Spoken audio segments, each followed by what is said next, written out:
Hi, everybody. My name is Amanda Solomon. I'm the social work librarian. Today I'm joined with Julie James. She's our health sciences librarian. Julie's my co-pilot today. She's going to be kind of in the background, answering questions, monitoring chat, and chipping in as needed. So thank you for joining us this evening, Julie. So again, thank you for coming to the Introduction to Human Services and Social Work Library Research.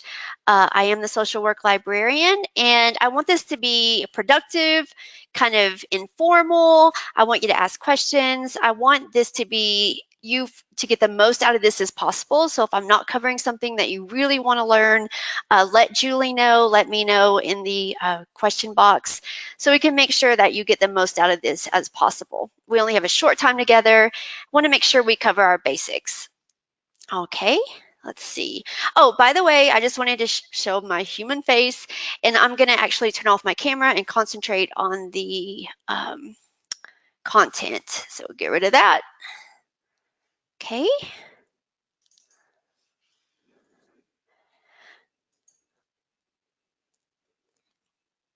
Okay, so hopefully everybody can see my screen.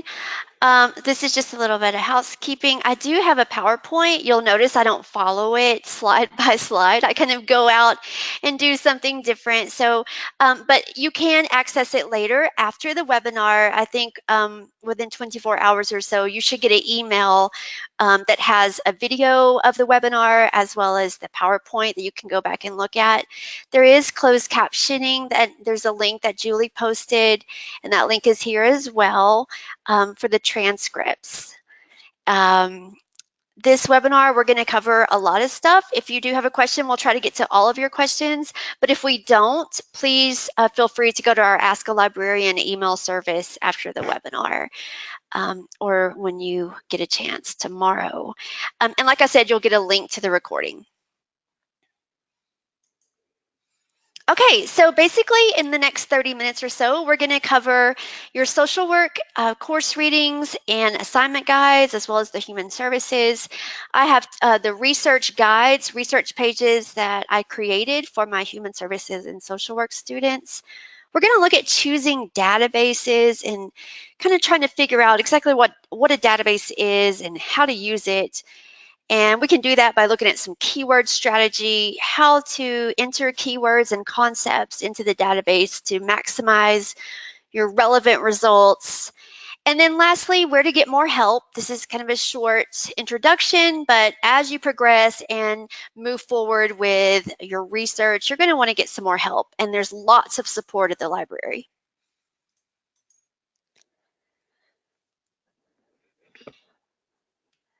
Okay, hopefully you guys can hear me. Oops. All right, so I'm just going to exit the PowerPoint. And I'm going to start off at the library's homepage. I have it bookmarked on my laptop, and I recommend that all my students bookmark the library website once you get to it at Walden. Go ahead. I just like to tell everybody that you can always just type in library.waldenu.edu and it goes right there. I even do it from my phone. You do.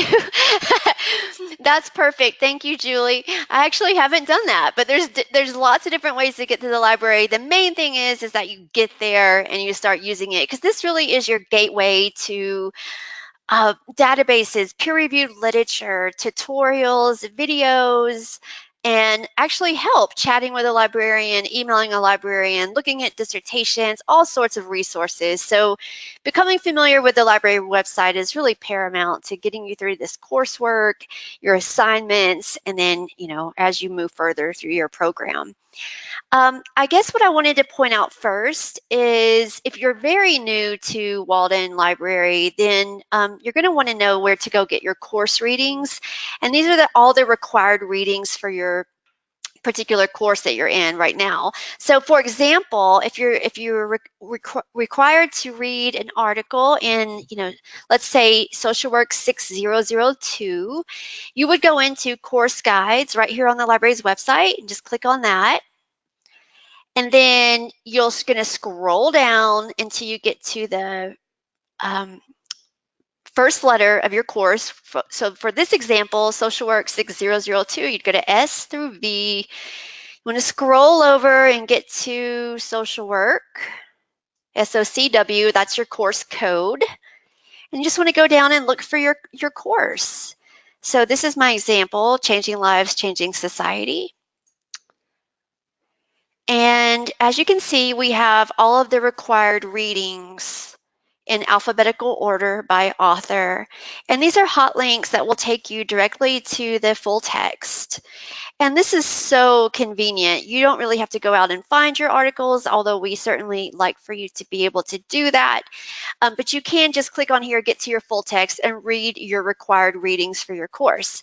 Now, if there is a certain assignment that I feel like needs a little bit more library instruction, I'll have a week 2 or a week 3 assignment or something over here. That's called an assignment guide.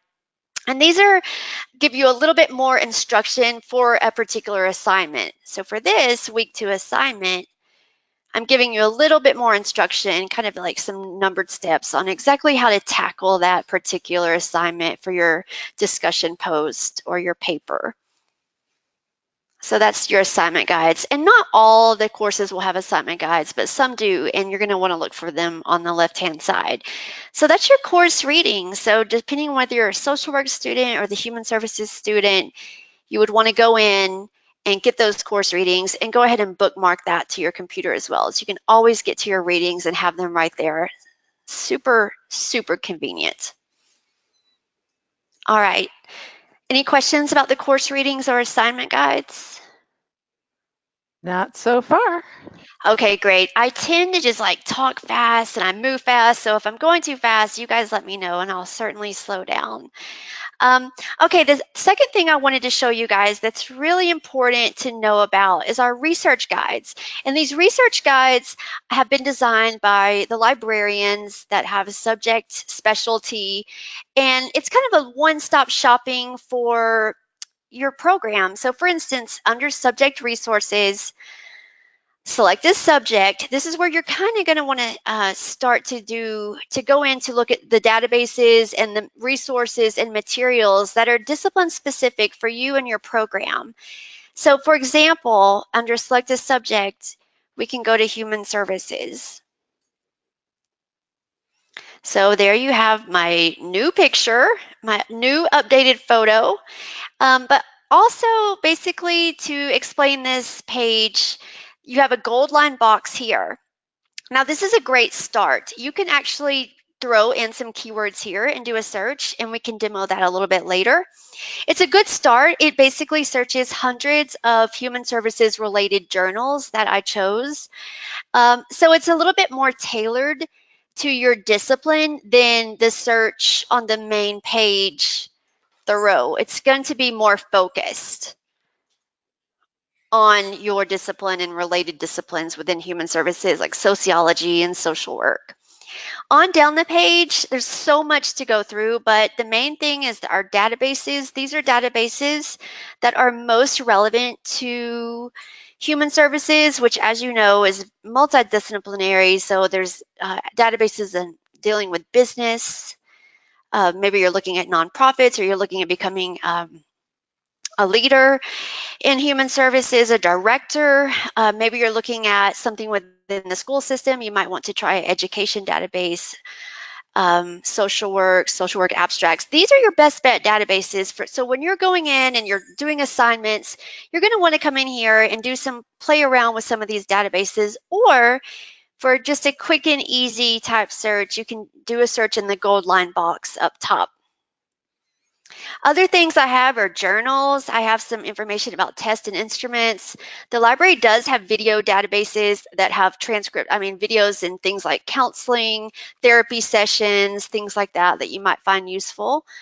As well as we have the Encyclopedia of Social Work that you can access. I get asked about the DSM-5 constantly, so we finally got a link up to that manual here. So there's just a lot on this page to explore, but I think the main thing is just knowing where it is.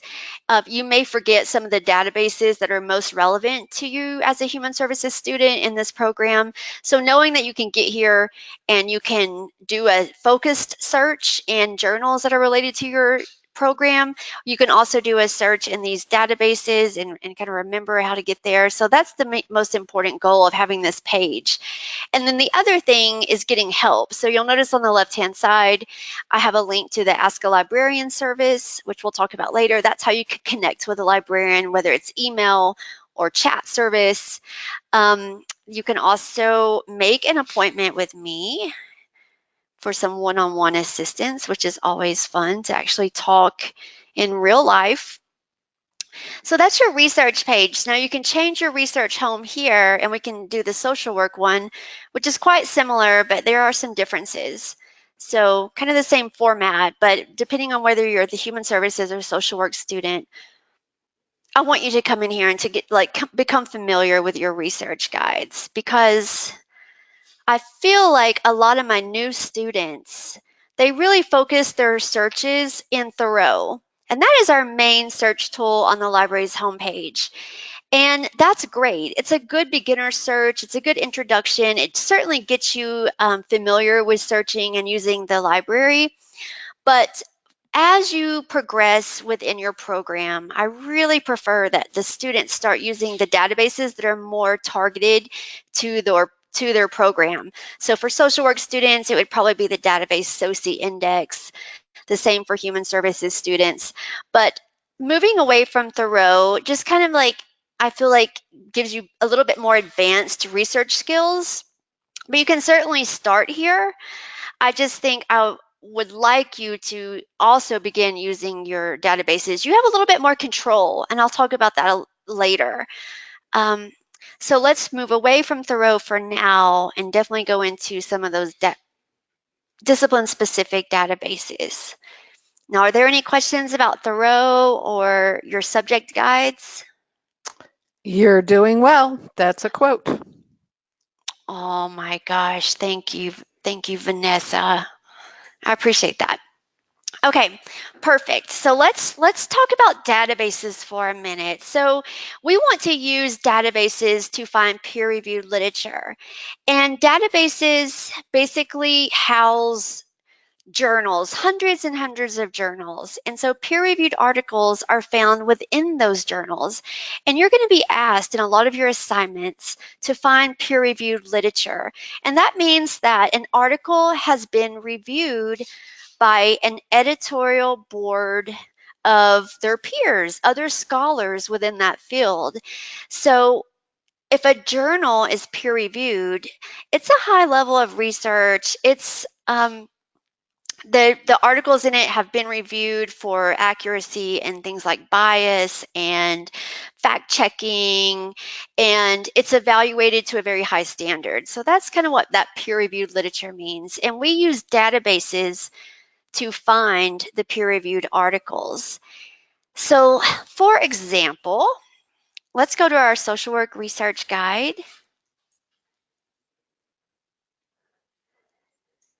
Click on social work databases. Now, as a human services or social work student, your best bet and the database that you should most get familiar with is SOCI Index with full text. It is the most comprehensive sociology research database there is. It covers lots of facets of sociology like criminal justice, gender studies, social work, family studies, violence studies, all sorts of stuff. So SOCI Index is going to be the one database that I most want my students to utilize. So I'll click on that. Oh, you have to sign in,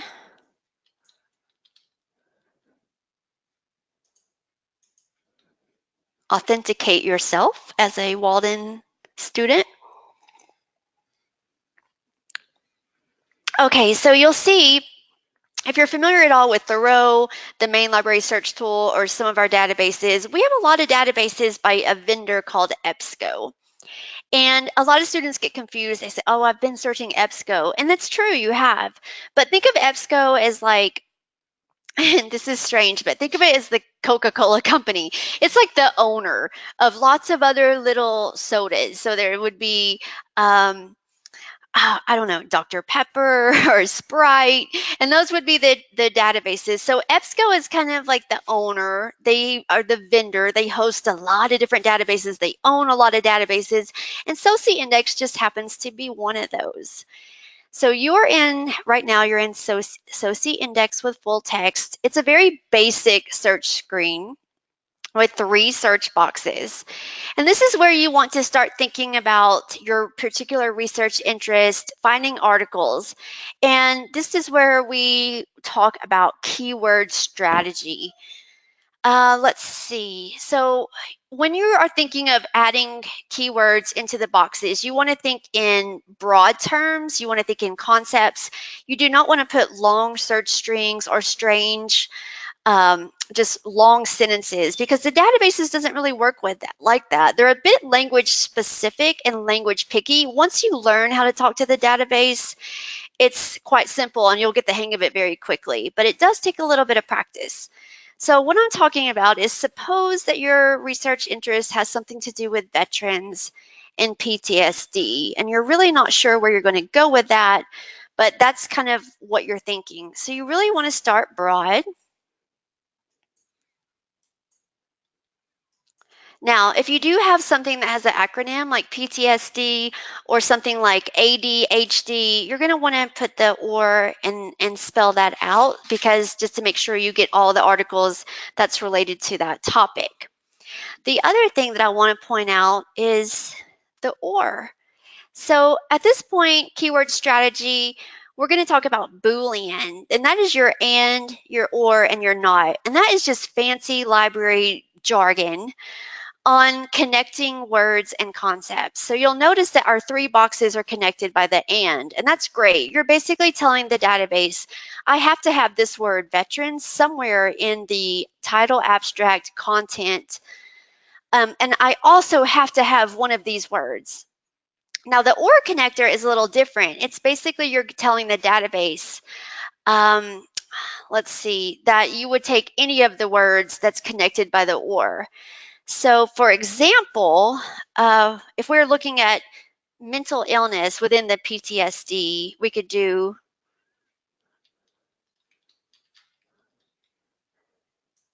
mental health or mental illness or mental disorders. If you were looking at, just another example about the OR connector, and I always capitalize my ORs. I don't think you have to. For me, it's a visual of actually being able to see that my concepts are connected. So think of the OR as expanding your results. You're going to get more results because you're putting in more words that the database can search. So particularly if you're struggling finding literature, it's always a good idea to add that. So maybe we're looking at veterans with PTSD and domestic violence. We could do an or, and we could put intimate partner violence. So just getting the hang of that and practicing really opens up your world when it comes to finding articles because you're giving the database a lot more leeway. You know, one scholar in your discipline may refer to domestic violence as intimate partner violence and vice versa. So you don't want to rule out any relevant results that's going to help you for your assignment. Okay, I think the main point I'm trying to make, though, is that you do always want to start broad as possible. You can always narrow later. And particularly for your assignments, you don't want to leave anything out or rule anything out just yet. So start broad, always.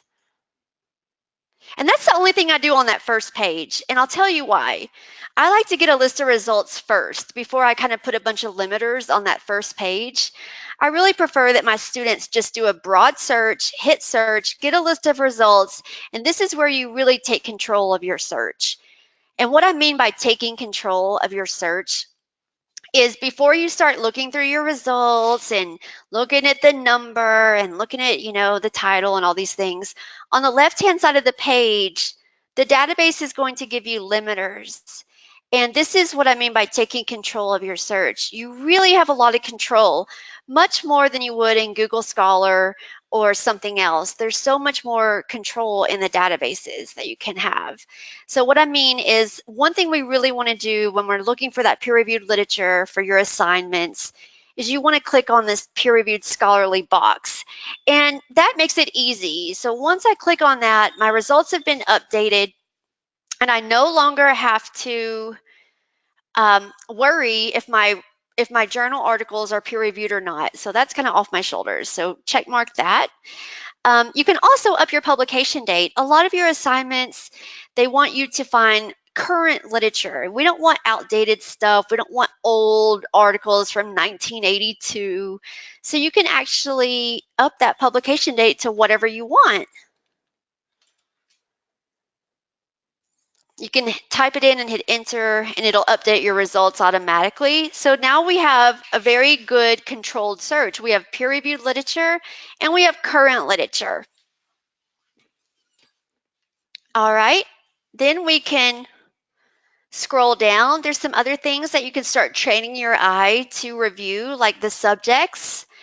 Um, the different types of publications, the language, maybe you're looking at a particular geography, and become familiar with some of these limiters. And they're different in different databases. For instance, if you're in PsycInfo, which is one of our premier psychology databases, they will let you limit to methodology. So perhaps you're looking for a qualitative study or a quantitative study. You can actually have that control and limit to a particular research methodology.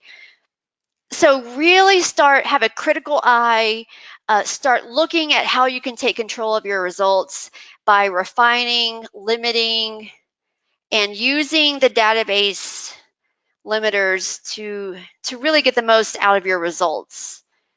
I think it's worth pointing out, though, that the geography limiter for United States doesn't always work because Yes. they don't always specify United States. It's like they think the world is centered on the United States. You know, that's a good point. It's actually to me, it's the weakest um, link, I guess. It's the weakest limiter. I like to point it out because I do have some students that absolutely they just don't want any articles about this particular country or something. So we can try to limit it that way. But um, you won't want to probably limit by geography right away, but I guess I'm just pointing out you want to become familiar with your limiters. But yeah, the geography one works sometimes and not so great other times. Okay, so now we have a really good search. I'm very happy with my number of results. I'm happy that I have peer-reviewed literature that's current. And at this point, I'm just going to start browsing. You'll notice that as you browse, I think I want my students, and this is a part of becoming information literate and really having a kind of like a critical eye, critical thinking when you're looking at your results, is browsing the titles, but not just the titles, browsing the subject headings. When you start looking at the subject headings, what this means is these articles are covering these subjects. These are what these articles are mostly about: PTSD, mental health, medical care, public health, the Department of Veterans Affairs, disease prevalence. So this article is all about these subjects mostly. But when you start to really look at these subject headings, what it does is it gives you ideas on other keywords and other things to search. So you might be going down here and being like, oh, look at this. Prisoners pups. So this is animal assisted therapy. Ding, ding, ding. I never thought of, pet therapy, animal assisted therapy.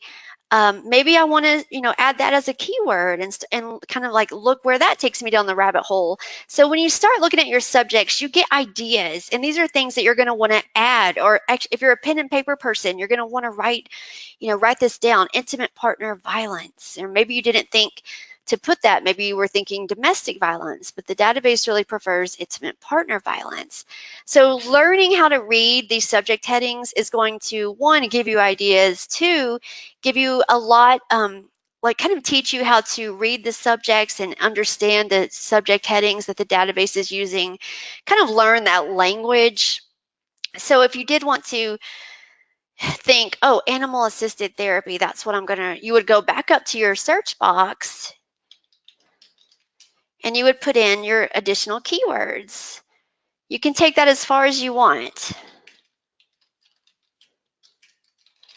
So really think outside of the box. I think a lot of my students, when they're searching, they just get so regimented on, I have to have these particular keywords.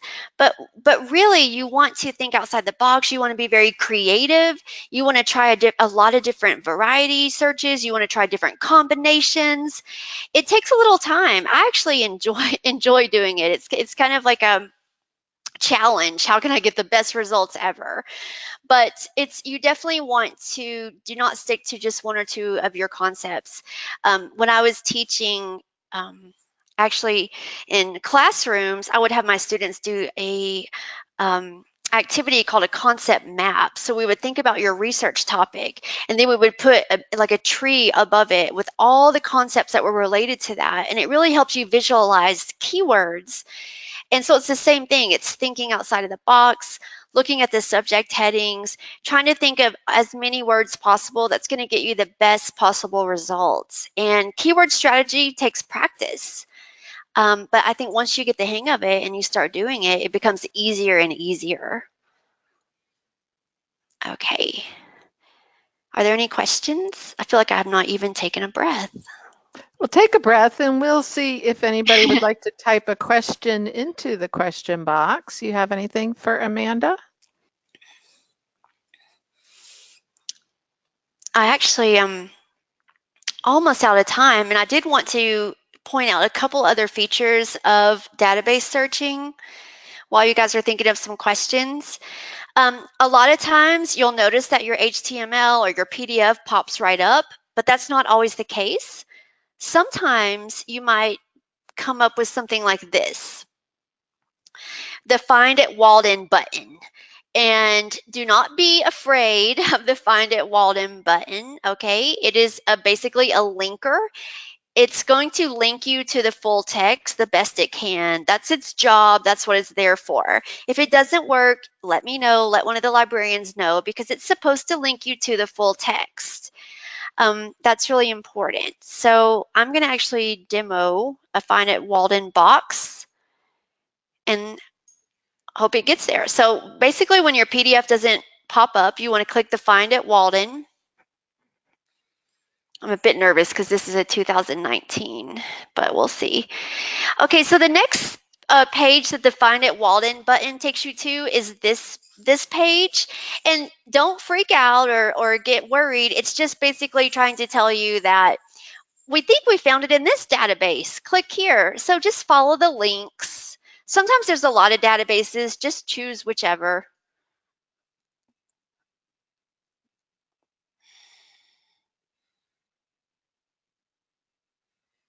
Okay, so it actually, in this case, brought us directly to the Journal of Aggression, Maltreatment, and Trauma. We have a link to the PDF as well in our full text article. So that's exactly what was supposed to happen. The Find at Walden button should link you to your article. And I have a lot of students that if they don't see that full text pop up right away, they like, why can't I access this? I don't understand. Why don't we have, why don't we subscribe to this? I need it. But look for that Find at Walden button and follow the links. It's a few more clicks, but it should definitely get you there the best you can. All right, are there any questions on the database demo? It's really just practice doing a good keyword strategy and starting to look at those database limiters to take control of your results. Not want the dreaded 0 results. So start No, off yeah. broad. Go Yeah, broader. Yeah, that's a good point. So Julie's basically the zero results, because we have some students, I can't find anything, and really it's because you want to stay away from, like I said, search strings or very narrow searches like veterans in Afghanistan, female veterans in Afghanistan with PTSD and ADHD or something like that. You don't want to start so narrow. If you start very broad, you can always narrow later. Just work down. You want to get a lot of results and then choose from those and read what is the current literature on this subject? What are people talking about? And yeah, so you'll get more results if you go broad. Broad, and sometimes you think that's too broad. No, it's not. You can always narrow later. All right. So, just to recap, we went into our course guides for social work and human services, and you have all of your required readings right there on the library homepage. We looked at our subject guides for human services and social work, where we were able to either you can do a search in your gold line search box, which is a little bit more targeted than the Thoreau search on the main page. You can go into your databases depending on what your assignment or research question is. Maybe your topic or your assignment is dealing more with psychology. You're going to want to go into that psychology database. Maybe it's something military. So definitely don't limit yourself to Soci Index, even though it's the premier sociology database. Maybe your assignment, you're going to need to actually go into another database. So that's becoming database literate, is like seeing what's out there and practicing. And then we just did a keyword strategy and looked at some results. And that's pretty much that's your introduction to library research.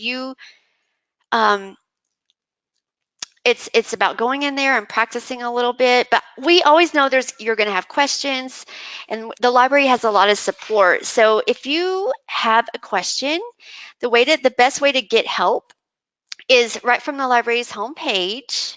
You can go directly into this little Ask a Librarian thing right here, or you can go into Get Help. I like Get Help because it has the webinars.